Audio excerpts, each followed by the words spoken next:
காவல்துறையினரின் கைது நடவடிக்கைகள் நியாயமானதாக இருக்க வேண்டும் என்றும், ஜம்ரி வினோத் மற்றும் தமீம் தாரி ஆகிய இருவரையும் காவல்துறை கைது செய்வது மலேசியாவில் இஸ்லாமியர்கள் மத்தியில் பதற்றத்தை ஏற்படுத்தும் என்றும் பெர்லிஸ் மாநில முஃப்தி அஸ்ரி ஜைனுல் அபிடின் தெரிவித்துள்ளார். மலேசியாவின் சட்டங்கள் இஸ்லாமியர்களுக்கு எதிராக கட்டமைக்கப்பட்டுள்ளதா என்கிற சந்தேகம் தமக்கு எழுவதாக அவர் குறிப்பிட்டுள்ளார்.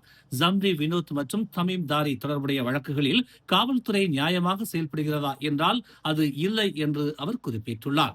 ஜம்ரி வினோத் மற்றும் தமீம் தாரி ஆகிய இருவருக்கும் எதிராக காவல்துறை கைது நடவடிக்கை எடுப்பது மிகவும் ஆச்சரியமாக இருப்பதாகவும், இது இந்தியா இல்லை என்றும் தெரிவித்துள்ளார். இது மலேசியா என்றும் பெர்லிஸ் மாநில முஃப்தி அஸ்ரி ஜைனுல் அபிடின் காவல்துறைக்கு நினைவூட்டுவதாக தெரிவித்துள்ளார். நாட்டின் முக்கியமான பிரச்சனைகளை விட்டுவிட்டு இஸ்லாமிய சித்தாந்தத்தை பின்பற்றும் நியாயவாதிகளான ஜம்ரி வினோத் மற்றும் தமீம் தாரி ஆகிய இருவரின் மீது காவல்துறை நடவடிக்கை எடுப்பது அவ்வளவு அவசியமானது இல்லை என்று அவர் தெரிவித்தார். காவல்துறையின் இப்படியான நடவடிக்கையால் இஸ்லாமியர்கள் மத்தியில் மேலும் கோபத்தை ஏற்படுத்தும் என்று அவர் எச்சரிக்கை விடுத்துள்ளார். மலேசிய காவல்துறையினரால் தேடப்படும் குற்றவாளிகளான ஜம்ரி வினோத் மற்றும் தமீம் தாரி ஆகிய இருவரையும் கைது செய்வதற்கு தாய்லாந்து காவல்துறை முழு ஒத்துழைப்பு வழங்குவதாக தெரிவித்துள்ளது. அவர்கள் இருவரும் தாய்லாந்துக்குள் சட்டப்பூர்வமாக நுழைந்துள்ளதை தாய்லாந்து குடிநுழைவுத்துறை உறுதிப்படுத்திய நிலையில் அவர்களை தேடும் பணியை தாய்லாந்து காவல்துறை தொடங்கி இருப்பதாக புக்கிட்டமான் குற்ற புலனாய்வுத்துறை இயக்குநர் டத்தோ எம் குமார் தெரிவித்தார். ஜம்ரி வினோத் மற்றும் தமீம் தாரி இருவரையும் தேடும் பணியை முடுக்கிவிட்டிருப்பதாகவும், மலேசிய காவல்துறையின் சிறப்பு படை தாய்லாந்து காவல்துறையுடன் இணைந்து தேடுதல் பணியை மேற்கொண்டு வருவதாகவும் டத்தோ எம் குமார் தெரிவித்தார். தொடர்ந்து இந்து மதத்திற்கு எதிராக தவறான கருத்துக்களை தெரிவித்தது, பொது அமைதியை சீர்குலைக்கும் வகையில் செயல்பட்டது என்பது மட்டுமல்லாது, இழிவான செயல்களில் ஈடுபட்டது மட்டுமல்லாது, தேச துரோக குற்றத்திற்காகவும் ஜம்ரி வினோத் மற்றும் தமீம் தாரி இருவர் மீதும் காவல்துறையினர் கைது நடவடிக்கையை மேற்கொண்டுள்ளதாக டத்தோ எம் குமார் தெரிவித்தார். முன்னதாக லங்காவியில் உள்ள இந்து கோயில் வாசலில் வைக்கப்பட்டிருந்த திரிசூலத்தை காலால் மிதித்து அவமதித்த தமீம் தாரி எனும் ஆடவரின் காணொளி சமூக வலைதளங்களில் பரவியதை அடுத்து மலேசியா முழுவதும் பலரும் காவல்துறையில் புகார் அளித்தனர். இதன் விளைவாக ஜம்ரி வினோத் மற்றும் தமீம் தாரி இருவரையும் காவல்துறை கைது செய்ய நடவடிக்கை மேற்கொண்டுள்ளது. கூச்சிங்கில் உள்ள கேளிக்கை மையத்தை சோதனையிட்ட தேசிய குடிநுழைவுத்துறை 64 வெளிநாட்டினரை கைது செய்துள்ளது. சோதனை நடவடிக்கையின் போது கேளிக்கை மையத்திலிருந்து தப்பிக்க முயற்சித்த 3 வெளிநாட்டு பெண்கள் கட்டுப்பாட்டை இழந்து கால்வாயில் விழுந்ததால் காயம் அடைந்ததாக சரவா மாநில குடிநுழைவுத்துறை தெரிவித்துள்ளது. முன்னதாக குடிநுழைவுத்துறை அதிகாரிகள் பெண்களை விரட்டும்படியான காணொலி சமூக வலைதளங்களில் பரவியதை தொடர்ந்து சரவா மாநில குடிநுழைவுத்துறை விளக்கம் அளித்துள்ளது. சோதனையின் போது தப்பிக்க முயற்சித்த வெளிநாட்டினரை அதிகாரிகள் விரட்டும் போது 3 வெளிநாட்டு பெண்கள் கால்வாயில் விழுந்ததில் சிராய்ப்பு காயங்கள் ஏற்பட்டதாகவும், சிகிச்சைக்கு பின்னர் கூச்சின் குடிநுழைவுத்துறை அலுவலகத்தில் அவர்கள் விசாரணைக்காக தடுத்து வைக்கப்பட்டிருப்பதாகவும் சரவா மாநில குடிநுழைவுத்துறை விளக்கம் அளித்துள்ளது. கைது செய்யப்பட்டிருக்கும் அனைவரும் சீனா, வியட்நாம், லாவோஸ், பிலிப்பைன்ஸ், இந்தோனேசியா ஆகிய நாடுகளைச் சேர்ந்தவர்கள் என்றும் 18 முதல் 43 வயதினர் என்றும் முதற்கட்ட விசாரணையில் தெரிய வந்துள்ளது.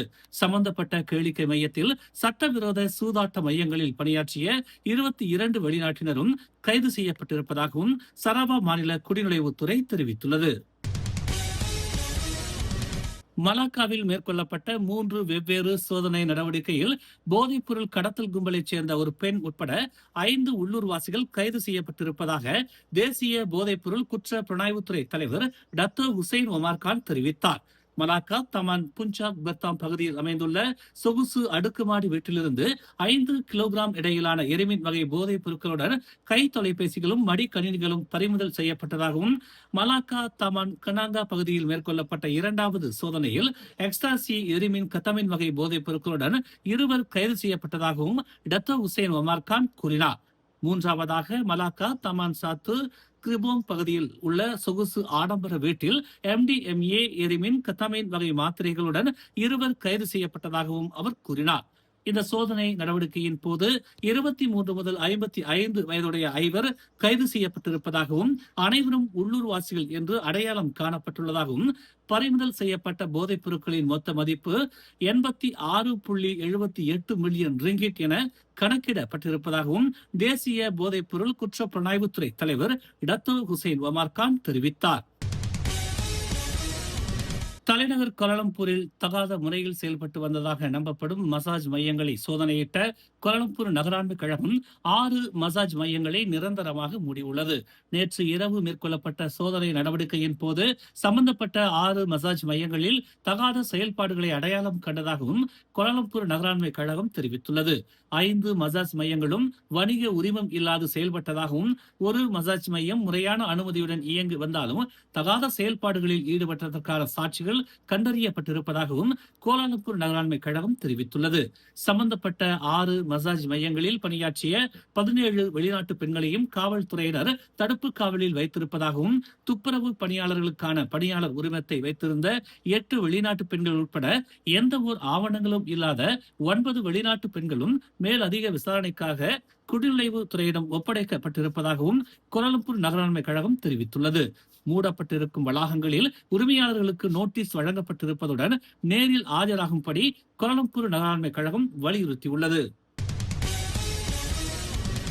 பல்வேறு சர்ச்சைக்குரிய வழக்குகளில் சிக்கி தற்போது தாய்லாந்திற்கு தப்பி ஓடியதாக தேடப்படும் ஜம்ரி வினோத் மற்றும் தமீம் தாரி ஆகிய இருவரும் சட்டத்தின் பிடியில் இருந்து தப்பாமல் உடனடியாக மலேசியா திரும்பி காவல்துறைக்கு ஒத்துழைப்பு வழங்க வேண்டும் என்று மனிதவள அமைச்சர் டதஸ்ரீ ரமணன் ராமகிருஷ்ணன் எச்சரித்துள்ளார்.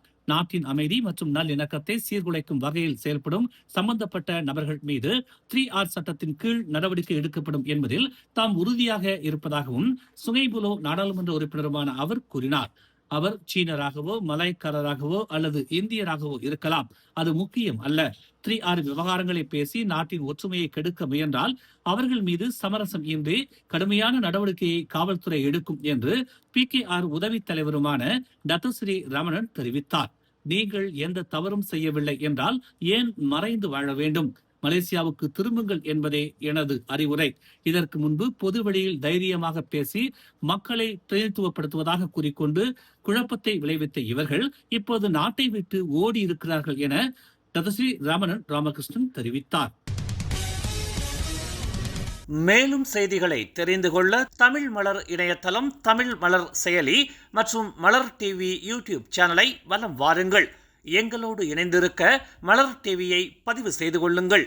உறவுகள் மகிழ்ந்திட விருப்பம் மற்றும் பகிர்வு சேவையை சொடுக்கிடுங்கள்.